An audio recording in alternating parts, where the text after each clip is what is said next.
Es curioso y preocupante que en una época en la que se están viendo todas las señales de que Cristo va a venir pronto, sin embargo, en las iglesias hay un relativismo religioso, una apatía, cuando la época es crucial.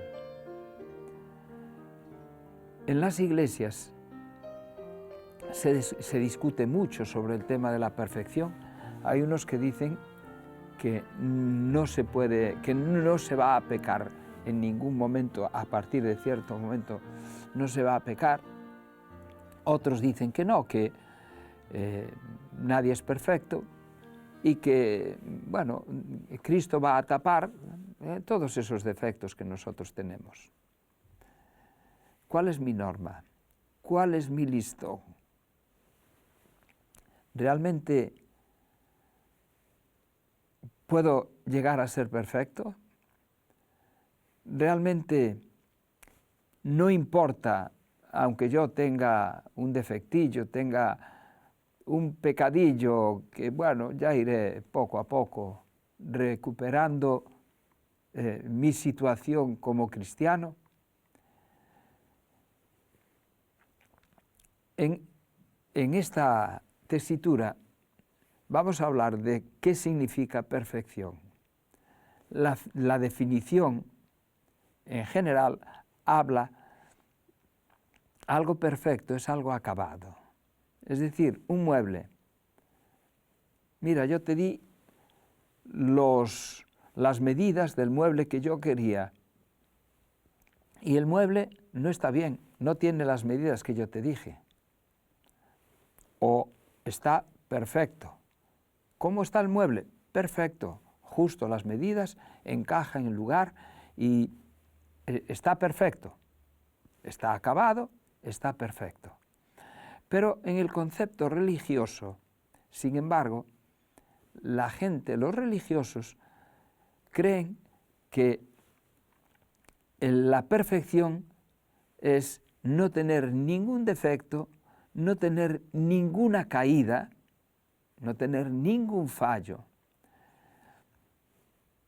Ya digo que hay mucha discusión sobre este tema en las iglesias, porque se trata de estar preparados precisamente para encontrarnos con Cristo. En Mateo se nos dice, Jesús dijo, sed pues vosotros perfectos como vuestro Padre que está en los cielos es perfecto. Es decir, se nos pone un listón altísimo. Pero da Jesús, en este caso, órdenes imposibles de cumplir. ¿Es que podemos ser perfectos? ¿La ley puede conseguir que seamos perfectos? En Hebreos Pablo dice, porque la ley, teniendo la sombra de los bienes venideros, no la imagen misma de las cosas, nunca puede, por los mismos sacrificios que se ofrecen continuamente cada año, hacer perfectos a los que se acercan. Entonces, la ley no puede. Por más sacrificios que se hicieran en aquel tiempo, la ley no puede hacer a nadie perfecto. Por mejor que yo me porte, la ley no me puede hacer perfecto. Por bien que guarde los mandamientos, la ley no me puede hacer perfecto. Consiguió Pablo, que hablaba de esto y que es el apóstol que más habla de la perfección, consiguió Pablo la perfección.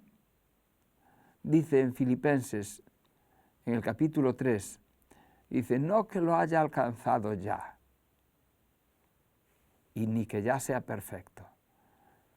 Y luego sigue diciendo, hermanos, yo mismo no pretendo haberlo ya alcanzado, pero una cosa hago, olvidando ciertamente lo que queda atrás y extendiéndome a lo que está delante, prosigo a la meta, al premio del supremo llamamiento de Dios en Cristo Jesús. Así que, Es decir, él dice, no, no es que yo lo haya alcanzado, no es que yo ya sea perfecto, pero acaba diciendo, así que todos los que somos perfectos, esto mismo sintamos, y si otra cosa sentís, esto también os lo revelará Dios.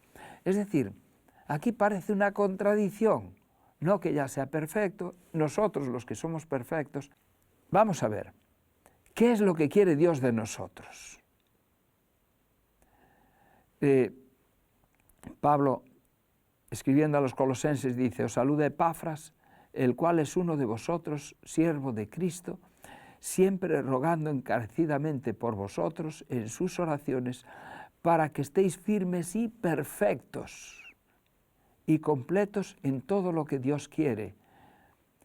¿Y qué es lo que Dios quiere? Pues bien, hay una respuesta, y es una respuesta muy conocida. Está en Miqueas 6:8. Oh hombre, Él te ha declarado lo que es bueno y que pide Jehová de ti. ¿Qué es lo que pide? Solamente hacer justicia, amar misericordia y humillarte ante tu Dios. ¿Qué significa eso? Pues sencillo, que la justicia tiene que ver con la ley, es decir, que vivas dentro de la ley de Dios. Lo que Dios quiere es que vivas respetando y guardando sus leyes, tanto las físicas como la moral, como la espiritual, todas ellas. Que vivas en su ley. A veces hay cristianos que dicen, no, la ley fue abrogada, eso ya no hay que cumplirlo. Bueno, Dios no piensa así. Para Dios la ley es muy importante. Los mandamientos son muy importantes porque reflejan su carácter. La segunda parte, hacer justicia, amar misericordia. ¿Qué significa la palabra misericordia? Miseri es miserable y cordia, corazón.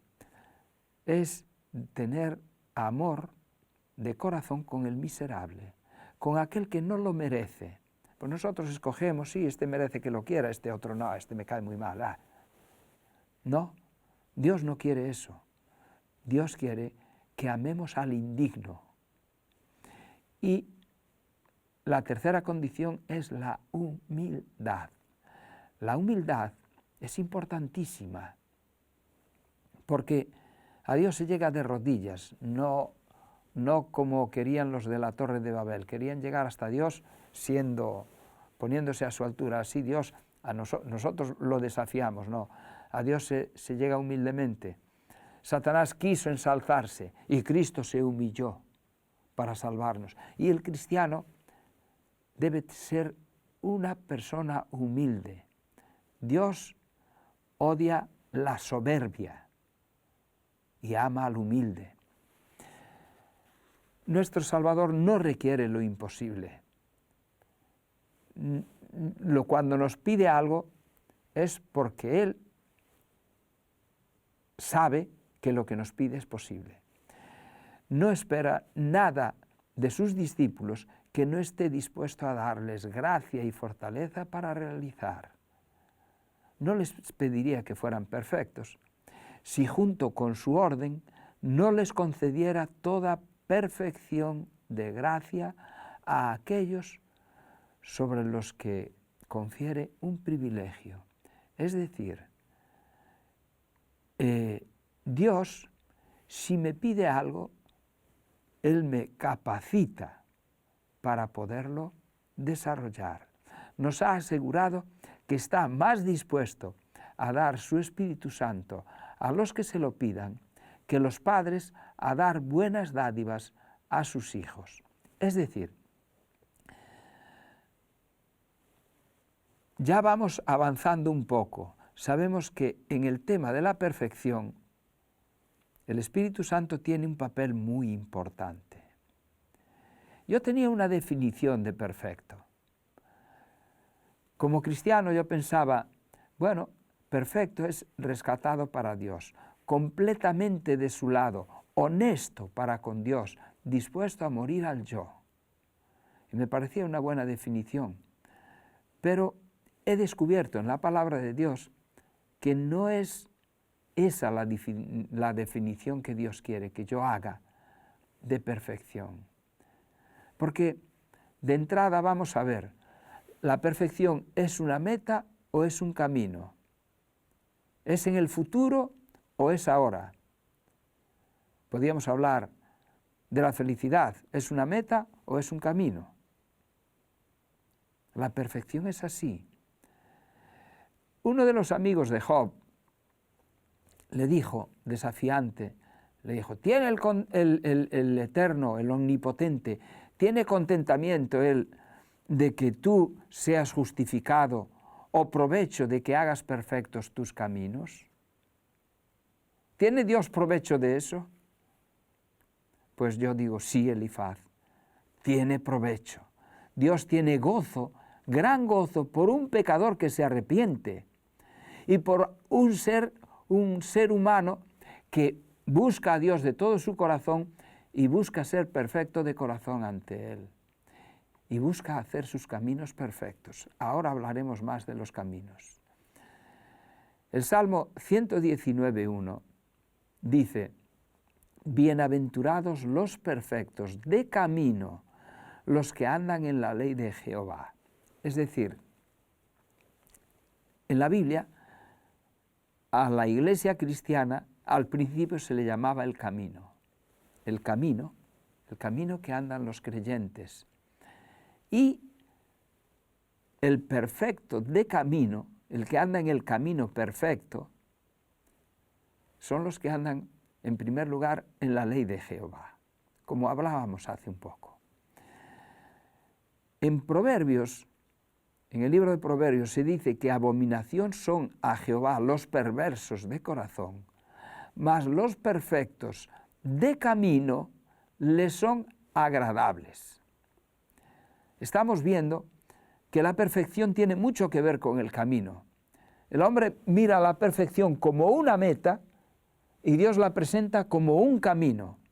Andar en la luz significa ser decidido, pensar, ejercer fuerza de voluntad en un ferviente intento de representar a Cristo en la dulzura de su carácter. Significa apartar toda lobreguez. No debemos descansar satisfechos diciendo solamente, bueno, yo soy un hijo de Dios. Y yo preguntaría, ¿estás contemplando a Jesús? Y al contemplarlo, ¿te estás transformando a su semejanza? Caminar en la luz significa avanzar en el desarrollo de los dones espirituales. Pablo declaró, no que ya lo haya alcanzado, ni que ya sea perfecto, pero olvidando lo que queda atrás, al contemplar constantemente al modelo, me extiendo a lo que está delante. Caminar en la luz significa caminar rectamente, caminar en la ley de Jehová, caminar por fe, caminar en el Espíritu, caminar en tu verdad, caminar en amor, caminar en novedad de vida. Esto es perfeccionar la santificación en el temor de Dios. Este es el camino de la perfección. Siguiendo la senda de la obediencia, con fe sencilla, el carácter alcanza la perfección. Siguiendo la senda sencilla de la obediencia a Dios. San Pablo dice, porque con una sola ofrenda, y este es clave, con una sola ofrenda hizo perfectos para siempre a los santificados. Es decir, que lo que no podía la ley, lo que no podía Pablo, Dios lo hizo con una ofrenda. ¿Qué ofrenda es esa? ¿Qué o quién nos hace perfectos? ¿Cuál es el camino de la perfección? Hay un texto muy conocido para los cristianos, que es Juan 14, 6. Jesús le dijo, yo soy el camino, yo soy la verdad, yo soy la vida, y nadie viene al Padre si no es por mí. La misericordia y la verdad se han unido en Cristo, y la justicia y la paz se han abrazado en Cristo. Cuando contemplamos a Cristo, cuando contemplamos el trono de Cristo, el trono de misericordia de Cristo, ofreciendo por nuestro arrepentimiento y alabanza, agradecimiento a Dios, perfeccionamos el carácter cristiano y representamos a Cristo ante el mundo.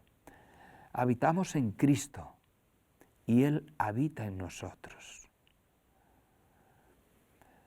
Pedro dijo algo que está contenido en el libro de los Hechos: arrepentíos y bautícese cada uno de vosotros en el nombre de Jesucristo para perdón de los pecados y recibiréis el Espíritu Santo. A veces los creyentes pensamos, la mayoría de las veces se piensa así, que el pecador tiene que arrepentirse. Pedro mismo lo decía. Pero la obra la obra del pecador, la obra de nosotros, no es hacer la paz con Dios, sino aceptar a Cristo como la paz, como su justicia, como la paz de Dios, como la justicia de Dios, porque la iniciativa siempre viene de Dios. Y así el hombre se convierte en uno con Cristo y con Dios. Ya no estamos en guerra, estamos en paz con Dios. No hay otra forma en la cual el corazón pueda ser santificado a no ser por la fe en Cristo. Sin embargo, algunos piensan que el arrepentimiento es una especie de preparación que los hombres tienen que originar por sí mismos a fin de que Cristo sea mediador en favor de ellos. Es cierto que debe haber arrepentimiento antes de que haya perdón, pero el pecador debe ir a Cristo antes de que pueda haber arrepentimiento, porque el arrepentimiento es un don de Dios. La virtud de Cristo es la que fortalece y da luz al alma, de modo que el arrepentimiento pueda ser puro y aceptable. El arrepentimiento es tan ciertamente un don de Jesucristo como lo es el perdón de los pecados. No se puede experimentar el arrepentimiento sin Cristo. Yo no puedo perdonar mis pecados y nadie puede perdonar mis pecados. Tiene que perdonarlos Cristo. El perdón lo produce Cristo, pero el arrepentimiento también lo produce Cristo. Mediante la obra del Espíritu Santo, los hombres son inducidos al arrepentimiento, pero de Cristo proviene la orden y la gracia de la contrición, tanto como el don del perdón. Es decir, el arrepentimiento, así como el perdón, aunque me esté repitiendo mucho, pero creo que esto es muy importante, el arrepentimiento y el perdón de los pecados se consiguen solo mediante la sangre expiatoria de Cristo. Aquellos a quienes Dios perdona, primero hace que se arrepientan. Y esto es importante, grabarlo en nuestra mente. De Dios viene el perdón y de Dios viene el arrepentimiento. El ideal del carácter cristiano es la semejanza con Cristo. Este es nuestro ideal. Jesús mismo dijo en su oración sacerdotal, aquella que está registrada en Juan 17, dice: yo en ellos, hablando con el Padre, y tú en mí, para que sean perfectos en unidad, para que el mundo conozca que tú me enviaste y que los has amado a ellos como también a mí me has amado. Es decir, la perfección de la unidad de la Iglesia está en estar unidos a Cristo. Y Cristo unido al Padre y nosotros unidos a Cristo es cuando se produce la perfección. Por tanto, dice Pablo, dejando ya los rudimentos de la doctrina de Cristo, vamos adelante a la perfección, no echando otra vez el fundamento del arrepentimiento, de las obras muertas, no, tienes que arrepentirte, no, el arrepentimiento te lo va a dar Dios si vas a Él. Jesús es el que puede poner en tu mente y en tu corazón el verdadero arrepentimiento. Pero, ¿cómo podemos alcanzar la perfección de la que nos habla Jesús? Podemos hacer frente a sus requisitos y alcanzar una norma tan alta, tan perfecta, tan elevada.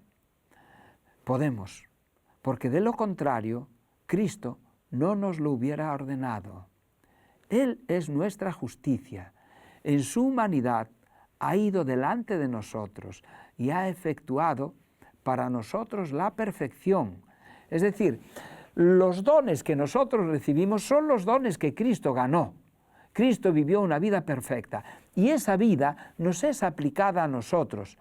Nosotros podemos aferrarnos a ella, a sus méritos, pero también a sus hechos. Señor, yo quiero que tú mores en mí, que tu carácter sea reflejado en mí, que tus obras yo las haga. Pero Dios nos habla algo acerca de eso. Tener la fe que obra por el amor y purifica el alma. La perfección del carácter se basa en lo que Cristo es para nosotros. Es decir, si Cristo es para mí un simple maestro, no vale. Si Cristo es para mí mi amigo, mi amiguete, tampoco vale. Solo si yo tengo una relación profunda con Él, y si Cristo es para mí como el aire que respiro, como la comida que como cualquier cosa que me es imprescindible para vivir, entonces estoy en el camino de la perfección. Si dependemos constantemente de los méritos de nuestro Salvador y seguimos en sus pisadas, seremos como Él, puros e incontaminados. ¿Es fuerte? Claro que es fuerte, pero es el propósito que Dios tiene para ti y para mí. ¿Sabéis? Hubo en una ocasión un hecho que es muy conocido y que hasta los que no leyeron la Biblia lo conocen, y es que en una ocasión los filisteos y los israelitas estaban enfrentados. Los filisteos venían a combatir a Israel y eran más poderosos. Siempre, bueno, nosotros pensamos siempre que Israel era poderoso, que tenía... No, y los filisteos siempre tuvieron mejores armas, estaban mejor preparados para la guerra, les podían dar cualquier paliza a los israelitas porque no eran gente organizada como los otros, ni eran guerreros de verdad. Entonces, en esta situación se encuentra Israel con el ejército de los filisteos. Y aparece allí un personaje que si los israelitas ya tenían miedo de los filisteos, al verlo a él, temblaban como varas verdes. Se llamaba, como sabéis, Goliat. Este Goliat está desafiando a Israel, está desafiando al Dios de Israel, y aparece un pequeño personaje llamado David, un pastorcillo, un mozalbete, quizá un adolescente. ¿Y de quién es este filisteo para maldecir el nombre de Dios? Yo me voy a enfrentar a él. Y se enfrentó. Y el filisteo dijo, pues mira, vamos a hacer una cosa. Si tú me ganas, nosotros os serviremos. Y si yo te gano, vosotros vais a ser nuestros criados. Así que no hace falta que muera nadie más. Lo arreglamos entre tú y yo. Y dijo David, hecho. Y sabemos cómo acabó. David venció a Goliat y Eso quiso decir que los filisteos fueron totalmente derrotados, acabaron huyendo y se produjo una grandísima victoria, porque uno, David, se enfrentó a otro, un pequeñín, a un gigante, y lo venció. ¿Por qué? Porque dijo, tú vienes a mí con espadas y con lanzas y con una gran armadura, pero yo vengo a ti. Dice, ¿tú vienes a mí? Pues con piedras y con tontería. Y dijo, bueno, yo vengo a ti no con piedras, vengo a ti en el nombre de Jehová de los ejércitos. Y eso le dio poder. Eso dio poder a David. De cierto os digo, dijo Jesús, que el que cree en mí tiene vida eterna. Jesús es el hijo de David. Y lo que pasó entonces, cuando Cristo vino a la tierra como un niño humilde, como un pobre carpintero, como un predicador que andaba de aldea en aldea, se enfrentó a Satanás y lo venció en todos los terrenos. Y así como David significó la victoria del pueblo de Israel, los israelitas, incluidos sus hermanos, que estaban allí preparándose para combatir a los filisteos, que no habían hecho nada, ganaron una batalla. ¿Pero quién la ganó? David. Ellos recibieron el resultado del trabajo de David. Ahora, Jesús dice, yo soy el que voy a pelear vuestras batallas. ¿Qué tenéis que hacer? Comer mi carne, beber mi sangre. ¿Qué significa eso? Hacer intimidad conmigo. Buscadme de todo corazón. Ser de mi equipo. Jesús dijo, el Espíritu da vida. Y también dijo, yo os enviaré el Espíritu Santo.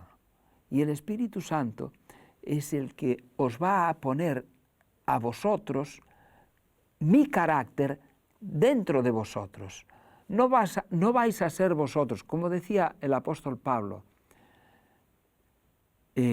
ya no vivo yo, ahora el que vive es Cristo, que vive dentro de mí. Jesús, que quiere vivir dentro de mí, nunca me va a forzar. Ahora, si yo le digo sí, Él, encantado, pasará a formar parte de mi vida y será aquel que, como dice Pablo, produce el querer como el hacer por su buena voluntad. Ya no soy yo el que obro, es Dios el que produce en nosotros por su buena voluntad. Dios está deseando poner la perfección en tu carácter. Quienes hayan recibido una gran luz y grandes privilegios, pero que no los hayan cultivado, nos abandonarán. Utilizando cualquier pretexto, como cuando Jesús dijo, yo soy el pan de vida descendido del cielo, estos se irán utilizando cualquier pretexto, porque no aceptaron plenamente a Jesús. Si no hemos recibido el amor de la verdad, vamos a dejar a Jesús. Ahora, si realmente hemos aceptado la verdad, pasaremos a formar parte del pueblo de Dios, del tiempo del fin. Y se dirá de nosotros, aquí está la paciencia de los santos, los que guardan los mandamientos de Dios y la fe de Jesús. Y dice Santiago, mas tenga la paciencia su obra completa, para que seáis perfectos y cabales, sin que os falte cosa alguna. Pero ¿podemos? Hemos de llevar las huellas de Cristo. Hemos de tener su semejanza. Se nos da este ejemplo para que podamos conocer las posibilidades, las alturas que podemos alcanzar en Cristo y mediante Él. La norma que se nos presenta es la perfección en Cristo, es el camino de la perfección. Él es el camino, la verdad y la vida. Es un camino que tenemos que andar, por el que tenemos que andar durante toda nuestra vida. El que lo abandona es como aquel que lo abandonó cuando se presentó como el pan de vida. Bien, nosotros hemos de andar con Él y tendremos la perfección en Cristo. Mediante sus méritos podemos alcanzarla. Fallamos porque estamos contentos de mirar las cosas terrenales antes que las celestiales. El problema es que miramos mucho para este mundo y deseamos mucho las cosas de este mundo. Yo pienso, cuando Cristo venga, lo voy a conocer.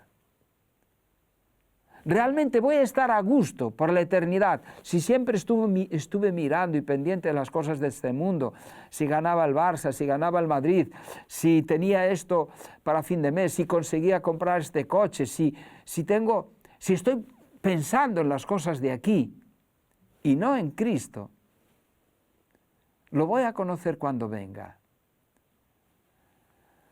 Somos transformados de gloria en gloria cuando contemplamos a Cristo. ¿Qué significa ser transformados de gloria en gloria? Quiere decir que mi carácter va avanzando de peldaño en peldaño hacia la perfección de Cristo. Voy avanzando hacia Él. El ojo que mira las cosas comunes necesita ser elevado. Cristo venció a Satanás en el desierto, venció a Satanás en la cruz, venció a Satanás resucitando, venció la muerte. Cristo venció y dice, lo que yo conseguí es tuyo, aprópiate de él, estate conmigo y verás como todo eso es tuyo. Venció, ¿sabéis por qué? Porque tenía comunión con el Padre. Era el secreto de Jesús. La comunión que tuvo siempre con su Padre y el poder del Espíritu Santo con el que fue ungido. Pero ya desde que nació fue concebido por el propio Espíritu Santo. Y a nosotros, para vencer, ¿qué se nos ofrece? Pues se nos ofrece la misma fuente de poder, pero además algo más. Nosotros tenemos la fuente de poder que tenía Jesús, es decir, el Espíritu Santo, a nuestra disposición. Jesús dice que no lo iba a negar a nadie que lo desee de verdad, pero además tenemos el ejemplo, los méritos y la intercesión de Cristo por nosotros. Estamos en gran ventaja, no tenemos por qué fallar. ¿Cómo fallaremos? Si fijamos las cosas en este mundo en lugar de fijar los ojos en Cristo. Que Dios te ayude a poner los ojos donde debes. Y aunque Satanás, la serpiente, te haya picado como pasó, te haya mordido, como pasó con los hebreos en el desierto, y estés pasándolo mal, o estés viviendo en pecado, estés viviendo con alguien que no es tu cónyuge, o estés metido en la droga, o hayas caído en defectos o en vicios. No te preocupes, tiene arreglo.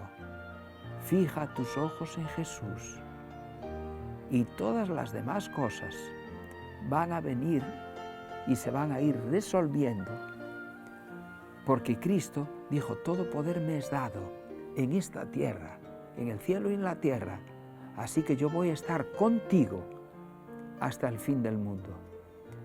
Yo quiero que